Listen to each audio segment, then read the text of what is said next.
In VRED 2023 we completely reworked the material editor. Now with the decoupled material editor, it is possible to access all properties via the Python API. This is very helpful for automation and also for accessing material properties using VRED Core, for example. See also the Python documentation here. In the new material editor, it is now possible to select multiple materials at the same time and change values for the complete selection in one go. You can, for example, change the diffuse color for all selected materials at the same time, or you set an override for multiple materials. By the way, changing a value of multiple entities at the same time is also possible in the light editor since quite a while. We also have now a tree view available, similar to the scene graph, which gives you a faster and better overview of complex materials.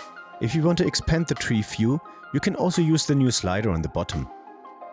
Additionally, we implemented a so-called breadcrumb navigation. You can see the submaterials and its parents organized in these tabs, which makes the navigation between the submaterials and its parents much easier now. Please see more features and workflows of the material editor on the second video.